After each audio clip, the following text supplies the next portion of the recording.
you guys for having me today. Uh, yeah, so I've always, I was born in Mexico City, and then we kind of migrated to Los Angeles when I was very young, all the way up to high school, and then I came to Northern California, and that's how I kind of found the cooking part of what I do now. It's been a long ride, I would say. I think being a chef in San Francisco, it's very rewarding at the end of the day. And I think that being able to grow up in Napa, I was very humbled to kind of grow up with a lot of good wine, a lot of great chefs, a lot of great restaurants, and kind of mimic to hopefully one day operate a restaurant of my own. But now I'm the chef at a restaurant called Spruce here in San Francisco. Yeah, so. Yeah. So, thank you. So, tell us a little bit more about your story. Yeah. How do you start your career as a chef? Yeah. So it all started just giving light to being in Northern California. I didn't know anything about cooking per se prior to coming to Northern California. I actually wanted to do two things when I was in high school. I wanted to either join the army or be an actor. Like those were the two things that I really, really wanted to do right after high school. And then I had an aunt that lived in Yountville, and my mother's like, we're gonna leave Los Angeles, we're gonna come to Northern California, and we're gonna come to, we're gonna find a new home. I don't know anything about San Francisco, anything like that. I think at the time I was 15 when I came. And my mother, she was a single mother with 3 kids, so I always saw her struggle with rent and stuff like that. So I was like, I need to get a job. I really want to help her out, want to help with the rent and things like that. So my aunt that invited us to come live in Northern California, they've always worked in restaurants for like 20 years. So I asked them, hey, I really want to get a job. Is there a possibility to maybe get a part-time at a restaurant? So I did, and that kind of blew my mind. And I was like, as soon as I stepped in the kitchen, just the smells, the whole kind of brotherhood in a restaurant, being able to express yourself through food and through experiences, I would say, kind of just I wanted to do that for a living. That's what I wanted to call my career. I remember that the lingering thought of joining the army was still there right after I was gonna graduate. So I talked to, I became friends with one of my chefs that gave me my first job. And I asked him, I was like, hey, I really want to join the army, but I'm not sure what route to take. I don't know if I should go to the army or continue cooking. And he said, I always remember these words. He was like, the worst thing you can do in a kitchen is you can break a plate. And the worst thing that can happen in the army is you get shot and you can get killed. So I was like, okay, well, that's it. I'm gonna be a chef. It's a decision, right? Yeah. So that's it, and that's how it kind of all began. I think at that point, you definitely have to work hard. You definitely have to read a lot of books and cookbooks. I was never like a reader in high school, but as soon as I open a cookbook or just get inspired through chefs, through their restaurants or the recipes, I think that's going to make me to buy more books and kind of inspire myself to be to become a better chef every day. So. Right. And if I understand correctly, you wanted to go to culinary school, but you actually ended up not going to school. I did. I researched it a lot. I looked at a school in Florida. There was at that time. Hyde Park. The CIA it's like the biggest school. I think until now. So you're able to stay in the campus and do the whole thing. But I was like, I don't think I'm able to afford that. And then I went to a local cooking school right in the middle of St. Helena and Calistoga. I walked in and I wanted to, to join, but I couldn't afford it, And I had 2 kids when I was very young, so I was like, I'm just gonna choose a chef who I admire, who's doing what I want to do one day. And I'm just gonna work for them and do that instead. So, yeah, That's that's how impressive. it kind of started. Yeah, yeah. So how was the experience of your first job? Like, how do you get into the restaurant? What restaurant was it? And, It was the first job I had was it was it was an Italian restaurant that did like country Italian food, and it was very rustic, and you know, as soon as you walk in, people are rushing, they're in and out. The whole brigade of like discipline, everything. Just I was just like, this is what I want to do, you know, and trying to go to high school and run down to Yountville and work was kind of a challenge because I was trying to graduate, but I was trying to make money with my job 5 days a week, and just trying to balance that was a bit difficult at times. I would be an hour late to high school, or because I had to stay late the night before because I was a dishwasher, so I couldn't leave till like 1 or 2 a.m. So that cycle was just like, you know, it really, I was like, oh wow, this is like being a grown up. This is what I, you know, like trying to juggle both school and a job at the same time. So, but then when I graduated high school, I took it on full. So and I really researched uh, what I want to do and the kind of food that I wanted to do. And at that time, there was a lot of French restaurants and Italian restaurants. So there was nothing, I would say, out of that. Like you never saw a fine dining Mexican restaurant or a fine dining. You saw Japanese, but not anything of any smaller country, I would say. okay. So that just thinking of my roots and the food that I grew up with, the food that my mother cooked when I was young. I always, in the back of my mind, I was like, this. I want to do Mexican food in the future, but I want to do it with like a fine dining kind of touch, and kind of give a voice to Latin America of the food that we do. That it's not just burritos and tacos. There's a lot of history in Latin America, from all over the world, and I think it needs to, you know, if we're able to bring it up to Northern California, it'll be a great restaurant. So Oh, that's good. yeah. So I know you work at a very good French restaurants. You want to share your story about? Yeah, you know, I worked for Thomas Keller in Yountville. I mean, it was kind of a given. You kind of hear the stories of Thomas and his restaurants, how successful he is. And just working for him taught me a lot of different things, not just cooking, but I think as the way you carry yourself as a businessman. Um, and then I think also as well as just discipline, not just in the kitchen, but you know, eating right, exercising, having a healthy lifestyle. I think all that kind of played into being a chef because you know, being in a restaurant is very demanding. I always look at it like a sport.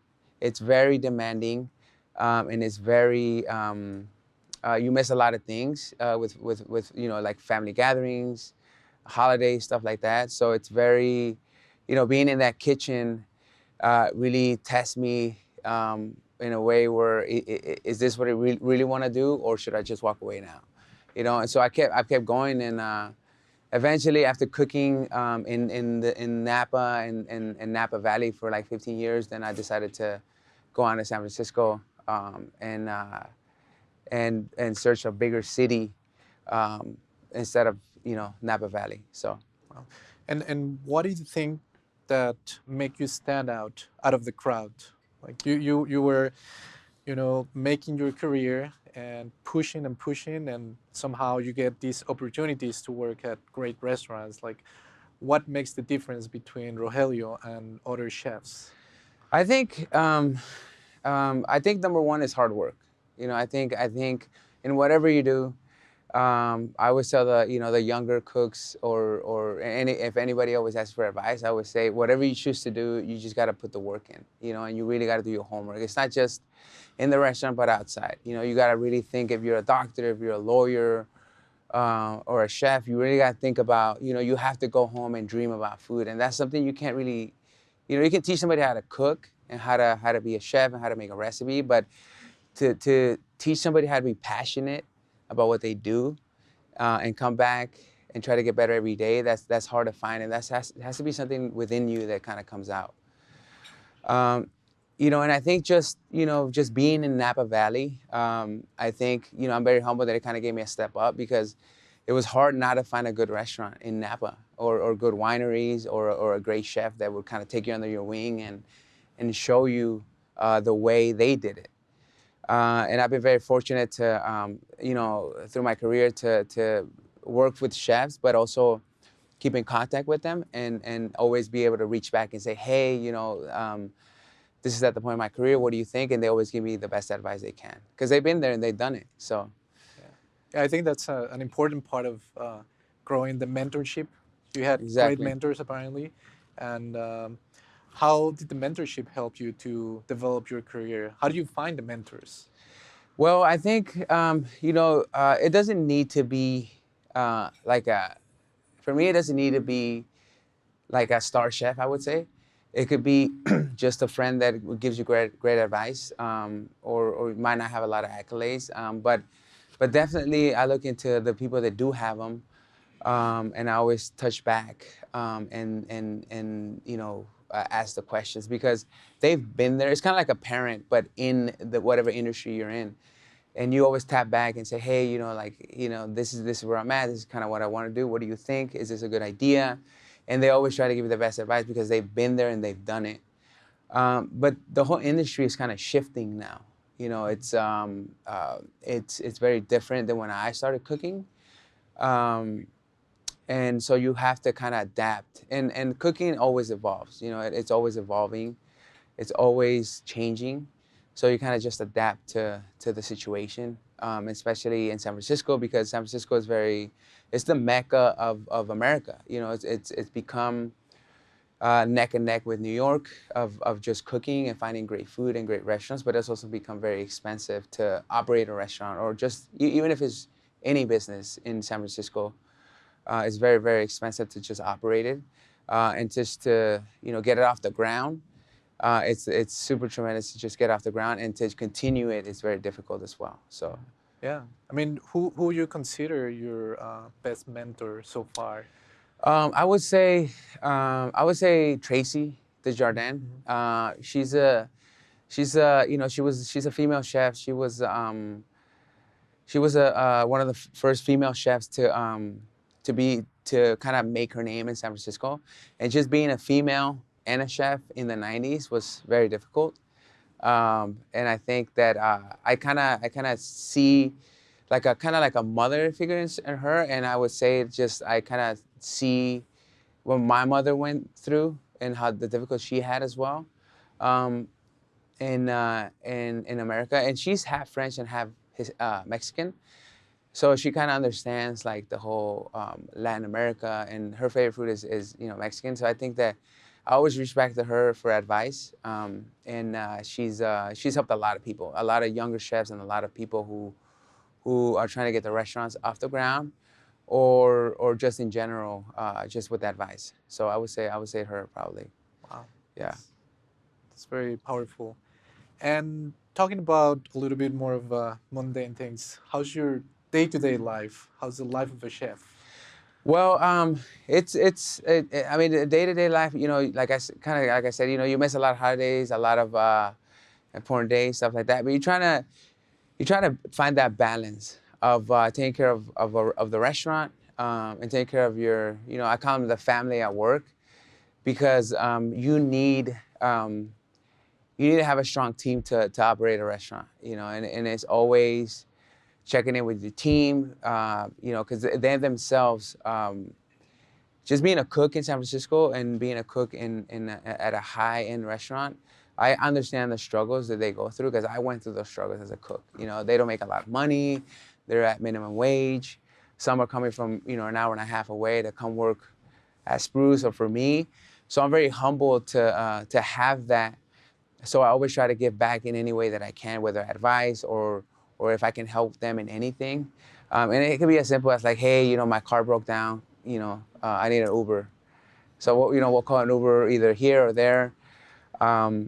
And it's just trying to find that balance from work to your your personal life. I have two kids, so They, my son started high school this year. The other one, he's got one more year in middle school, and then he's off to high school. So trying to find that balance of being in their life, and then trying to operate a restaurant. It's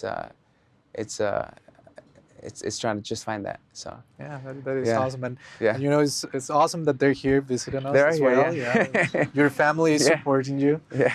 and I'm impressed that your family is here. So I think they look up to you, right? I think you're a role model for them. Or how do you see yourself within your family? Well, I mean, uh, yeah, I mean, they,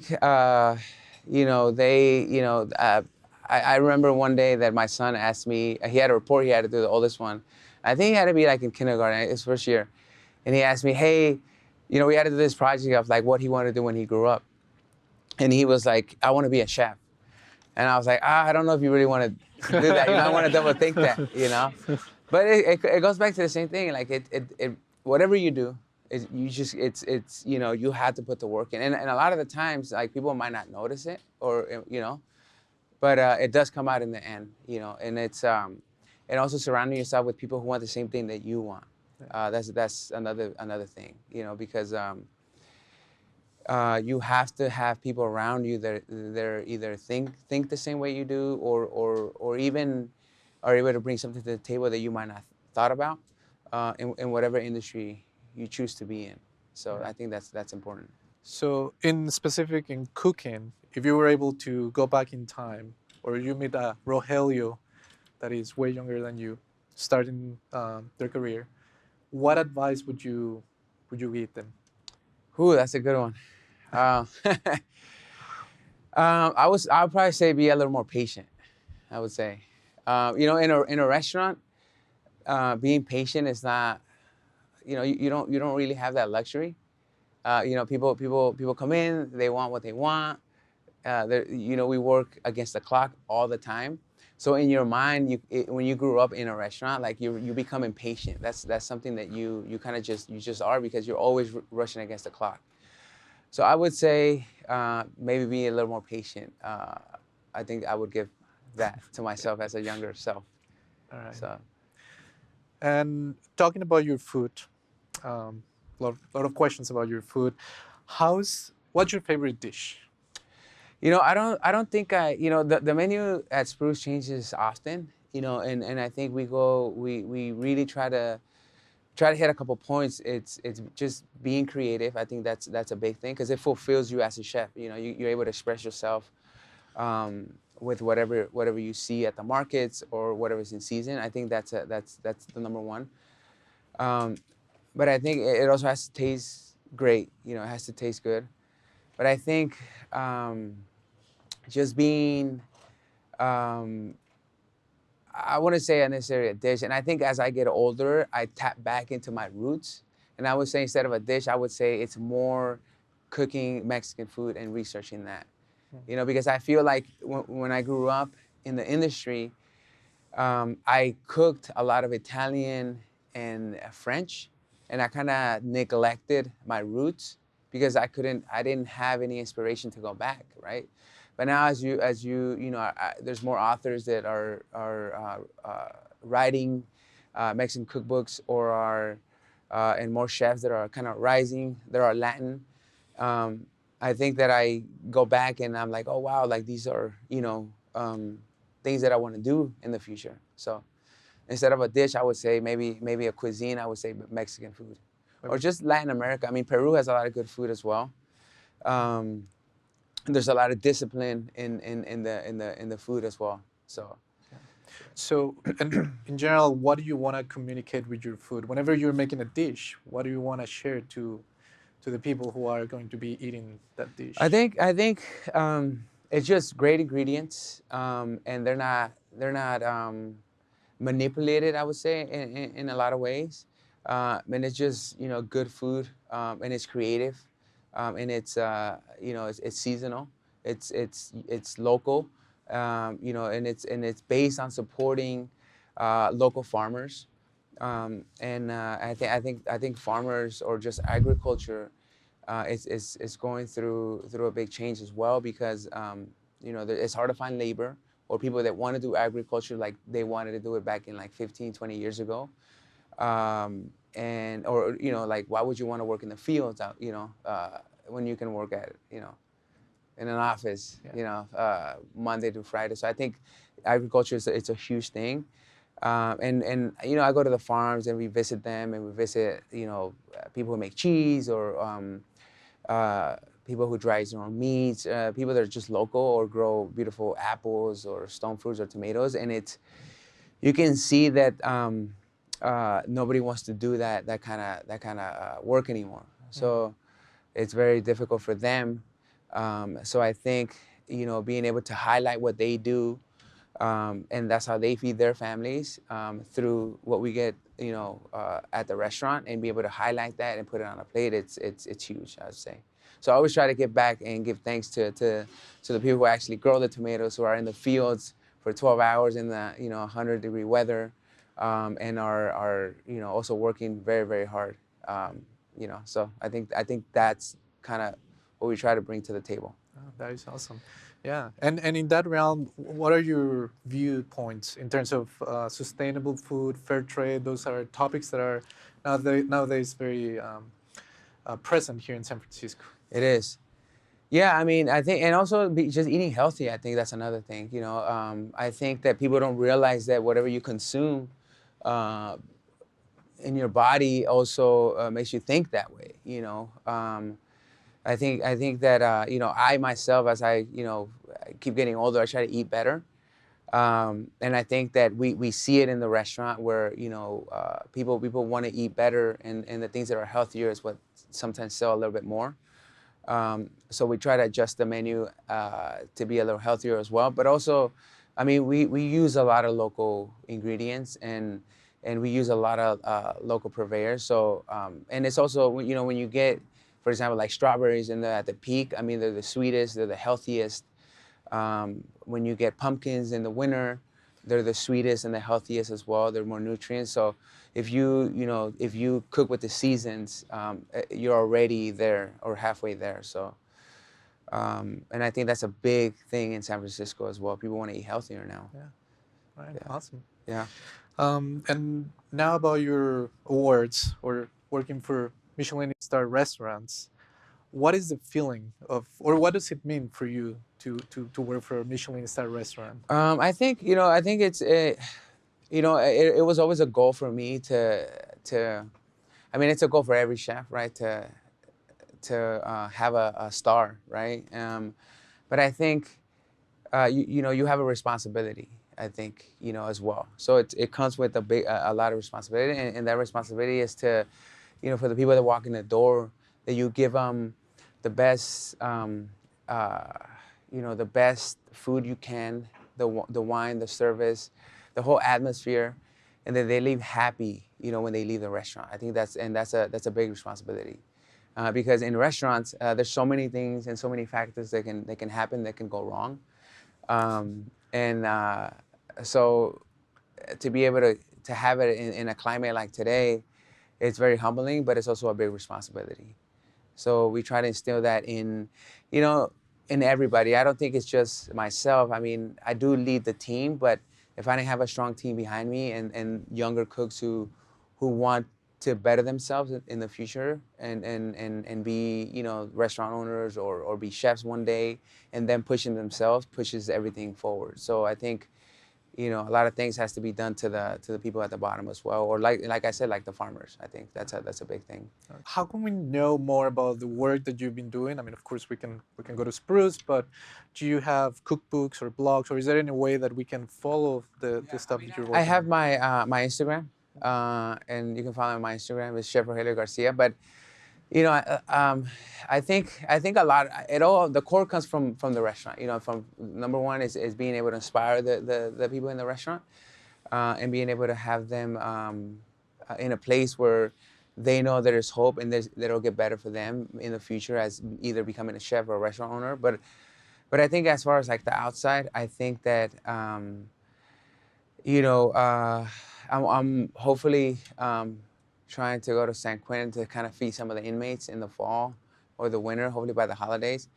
And it's kind of an interesting story because they there's a restaurant in San Francisco who did it, and I kind of got inspired through that. And just to hear their stories, or just to have them have a little bit of hope, I would say.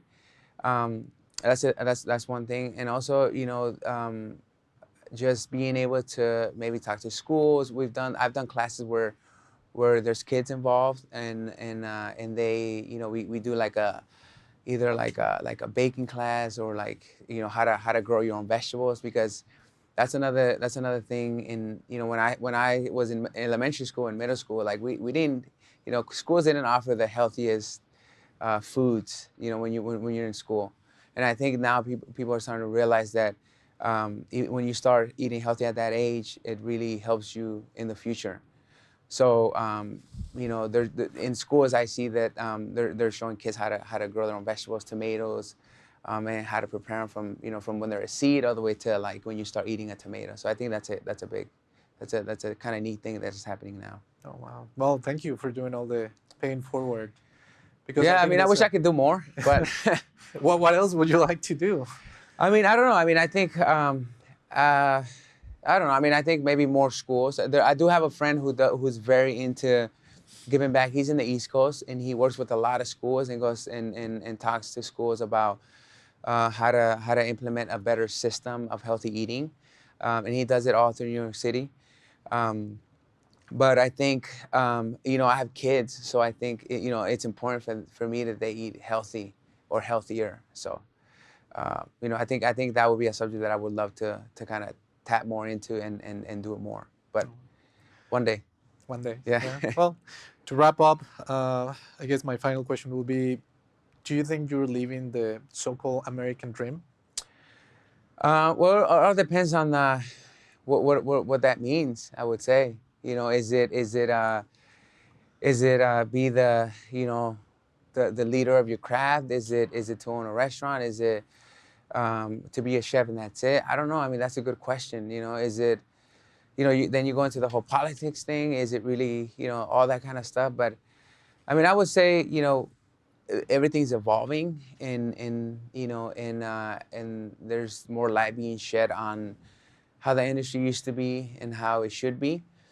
And as far as like American dream, I mean, in a way, yes, and in a way, no. I think there's still a lot of work to be done. So I think that yes and no, I would say. So Still work in progress. yeah, exactly. Well, thank you so much for coming today. I really appreciate it. I had the opportunity to try your food, and it's amazing. Thank you. I would recommend Thank it you. highly. And now we're gonna move on to Q&A. I have a question. Can you share with us one of the toughest days that you had, and how did you overcome it? Yeah. Let me see. I would say the first time that when I started cooking, I always worked in like very casual restaurants. So there was nothing like uber fine dining. And I remember that I took a job where I commuted an hour and a half away. So I lived in Napa, and I went all the way to Hillsburg. And I had to be like probably like, I would say 21, 22, right? And the chef there, he's still a really good friend of mine, and he's still very talented. And he had a restaurant that was only tasting menu, right? So it was the first time that I got like exposed to like what is really fine dining. And it was probably, like 12, 13 years ago. And I remember that I was I had to work this station that I'd never worked before, right? And oh man, I had a rough day that day. I couldn't get the fish right. I was overcooking it. Like it was, and I remember that I had to come back the next day like around 7 a.m. So I had to drive back. I think I left like around 1 a.m. Drive back to my house. I got there like around 2:30. Probably slept like 4 hours, and then drive another hour and a half to the restaurant. But the whole night I was just dwelling on how bad the service went, right? Like you take that home. And then I had to come back the next day and like prove that I can do it, right? And the next day was better. But I think that is something that I always try to tell younger cooks or anybody, like, if it ever goes that bad, like go back home, think about it, and come back stronger the next day. because it's important for that's kind of like back pains and or like you being able to grow in whatever craft you're in, to be able to have those growths. It's important, you know. So I would say that was one of my worst days in working in kitchens. First off, thanks for joining us today, for visiting us. You spoke of mentoring. I have two questions. You spoke of mentoring. Are you currently mentoring anyone right now? And the second question would be, you spoke earlier in your career about trying to balance family and work, or the work family and the home family. With success, have you found it easier to do that or harder to do that? As far as like mentoring, yeah, I mean, I have friends who, I mean, I became a chef when I was 26, when I became a head chef at 26. So I'm 33 now. So all the way through that, I had sous chefs that work under me. And then to this day, we still kind of keep in touch with some of them. And some of them already became chefs. Some of them are still being sous chefs. But they always kind of reach back and say, hey, what do you think about that? So yeah, I mean, as far as mentoring, even the team I have now, it's always, talking to them and getting to know them, not just in the restaurant, but I think getting to know them outside. Because if they have kids, if they have family, if they're going through struggles, maybe somebody passed away. I mean, we had in the kitchen alone the holidays, there was 3 deaths in the kitchen. Not in the kitchen, but like somebody's grandma died or somebody's, uncle or somebody like that. So just me being there for them and saying, looking them in the face and saying, hey, are you okay today? Are you able to work? What's going on in your life? And just checking in. I think that means a lot because it means that, you have somebody who not only cares for you professionally, but also personally. And I think that that's a big thing, especially for the young generation, because they might not have anybody to talk to but me. So I think, that's one. So, and then as far as like, finding the balance, I mean, I think it gets harder as I keep going. I do, I have, and, but that's life, I think, I mean, I think what I wanted to be better at sometimes, yes. I mean, I wish I can be, split myself in two and be at every event that my son has, or I wish I could be there more with their homework. I wish I can be, even my relationship, I wish I could be there more. But how do you, that's something that I've always kind of had a struggle with. But any chef I know always has that struggle, or anybody in, who has a craft, who are just fully committed. It's that struggle that they always go through. So yeah, it's always finding that balance. And then it's always, I always think about like when to say, I'm gonna have the restaurant wait, and then I'm gonna, spend a couple hours or times or days with my family. So at some point you gotta know how to say, okay, I'm gonna hold on to this and focus 100% on my family. So yeah. Hey, how has the Top Chef experience been for you? Like, it's put you out in front of a lot more people. Like, has that been a positive thing for you? It does, yeah. I mean, I think that's another family, I would say. I think that we all kind of stay very, very connected and very, we bounce back ideas, and I think that it's something that I always kind of wanted to do in the back of my mind, but I've never, I didn't research it. It kind of became like them calling me and back and forth. I did want to do it in the future, but it kind of just happened, and then doing it was very, I would say, rewarding and very inspiring to the younger generation as well. So I think, and then just the chefs that I competed against, I didn't know any of them prior to that. And then we were, locked into, in this house with no cell phones. Like, you couldn't reach anybody outside. And after, 60 days of doing that with no communication outside of the world, we became like the best friends, because we cried together, we ate together, we just went through, we smiled together. So just through the hardships of everything, we just became really good friends. And we used to joke around because we didn't have any communication outside of whatever was happening there. we always joke around and tell the producers of like, hey, is Donald Trump still president? So we would joke around. So yeah, that was a joke that we always talked about. But yeah, I mean, that was the whole experience, kind of. Yeah. Hi, thanks for coming. You talked about making Latin food high end. Oftentimes we think of Latin food como comida casera. Right. What was the biggest challenge you faced when trying to making it high end? I think the biggest challenge is kind of what you say, is trying to overthink it. You know, I think that you know, Mexican food, it's very, you know, street food is very comforting food. There is ways to do it. It just got to be done very well. But I think the biggest challenge is just not to do it too overwhelming, where it's now you don't really know that it's Mexican or not. I think, and I think that, you know, I'm not talking about like doing things in like test tubes or stuff like that. Like still making it good, but it's still having that, you know, the core to still be Latin.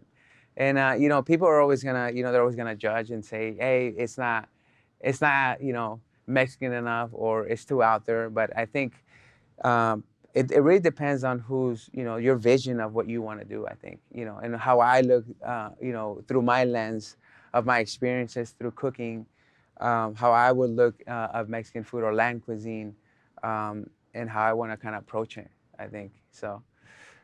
Just to kind of circle back, I think it's just to not overdo it too much. Yeah. Your kids must have the best lunches at school. I'm just saying. I guess building a little bit on that, how do you seek and process criticism and feedback, especially given people have varied tastes and a lot of people have different preferences? Well, that's something that you kind of learn to kind of take it with a grain of salt. You know, I think that you know, criticism. I mean, I've dealt with it for. I mean, I've been doing this for almost 17 years, which I just think it's like, where the time go.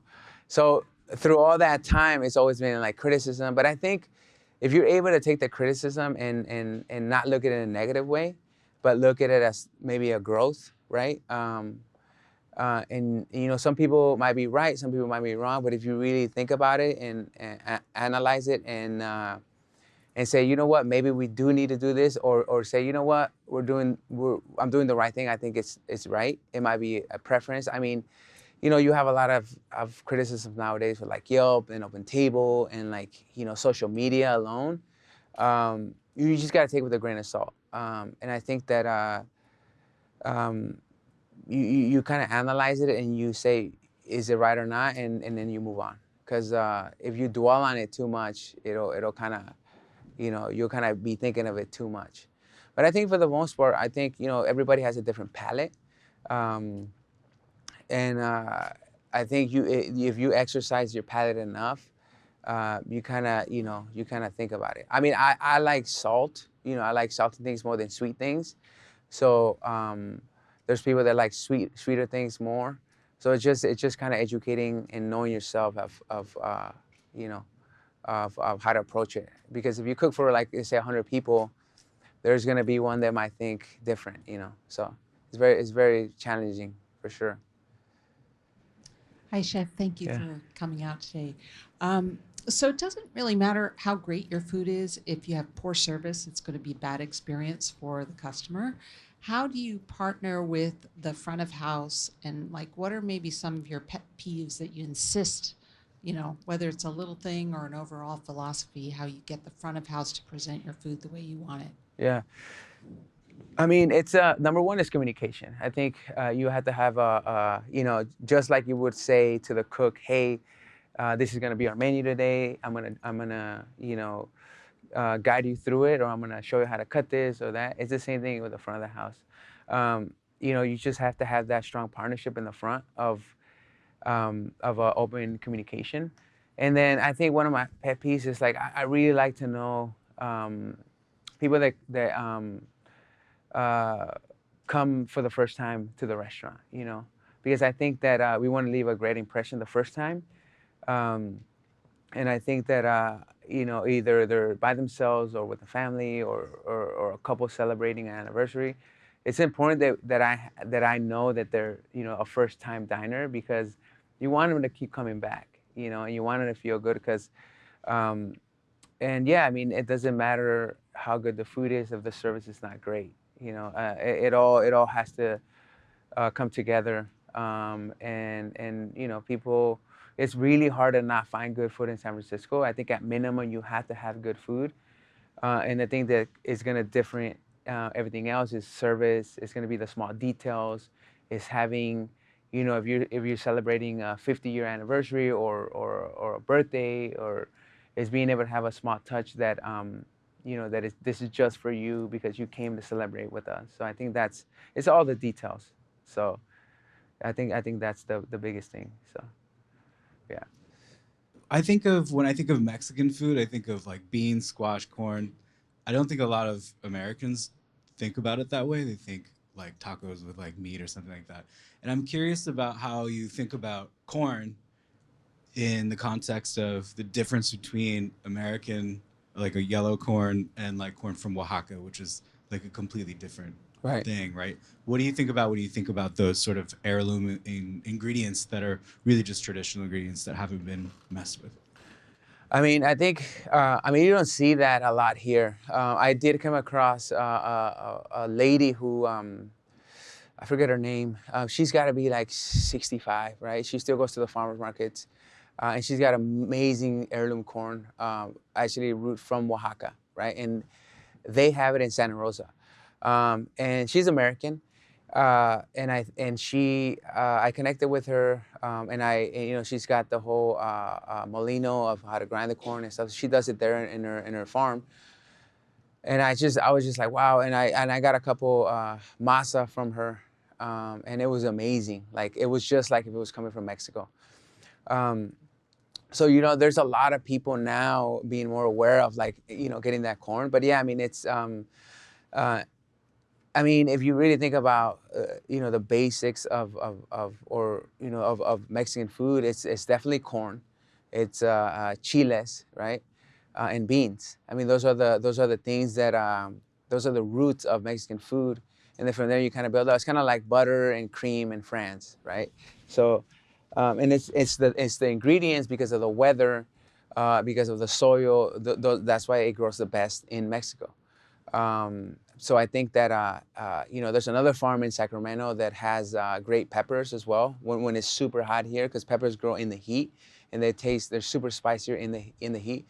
So I think just ingredients. I mean, I wish there was more available, or there was an easier way to kind of bring them back to the United States from Mexico. But there's a lot of farmers here that also have a lot of good chiles and a lot of good corn, a lot of good beans, that they get their inspiration from Mexico. So yeah, I think there's a lot of stuff here in already placed. We're not there yet, but I think there's still a lot of stuff here that we can use. Rogelio, as another Latino, I'm very proud to see the work that you've Thank been you. doing. I'm very happy, and I want to see more successes from your side. Thank you. Hopefully. Thank you. And is there anything that you want to do as closing words, or you want to say? I mean, I just want to say thank you guys for having me. It was definitely a pleasure. And if you ever happen to be in Laurel Heights, come by and ask for me, and, you know, try to get you a table. But you know, thank you guys, and Is it for everyone at Google? let's do it. We can bring Spruce here. How about that? I like that. But yeah, I mean, thank you for listening. Thank you for hopefully being inspired, and I hope I get to see you guys soon. Thank you. Thank you.